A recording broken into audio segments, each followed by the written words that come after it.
BDC Urdu کے ناظرین، پاکستان تحریک انصاف کے چیئرمین عمران خان نے اپنے دوسرے لانگ مارچ کا بالآخر اختتام کر لیا، تاہم موجودہ حکومت کو ٹف ٹائم دینے سے ابھی تک پیچھے نہیں ہٹے۔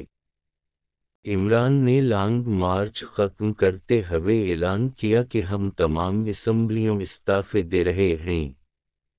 سوال یہ ہے کہ دو صوبائی اسمبلیاں تحلیل ہونے سے کیا موجودہ حکومت الیکشن کی طرف چلا جائے گا اور کیا پرویز الہی پنجاب اسمبلی توڑ دے گے، چونکہ پرویز الہی اس وقت پنجاب کے برائے نام وزیر اعلیٰ ہے اور وہ وہی کرے گا جس کا حکم عمران خان دیں گے، لہٰذا عمران خان کسی بھی وقت دونوں اسمبلیاں تحلیل کرنے کی طاقت رکھتا ہے، لیکن اس صورتحال میں پی ٹی آئی کو کوئی فائدہ نہیں ہوگا۔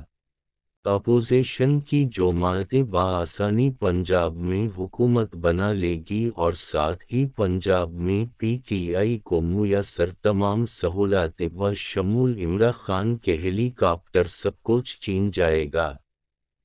کارکنان کی پولیس کے ذریعے پکڑ دکڑ بھی عین ممکن ہے۔ عمران خان کی گرفتاری حکومت کے لیے انتہائی آسان ہو جائے گی۔ پختونخوا میں گورنر راج لگا کر عمران خان کے لیے وقف تام 9 گو ایریا بنایا جا سکتا ہے۔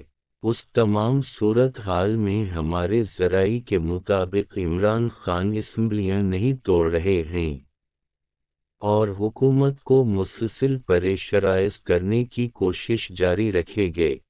علامتی حاضرہ سے باخبر رہنے کے لیے BDC اردو کا یوٹیوب چینل سبسکرائب کرنا نہ بھولیں گا۔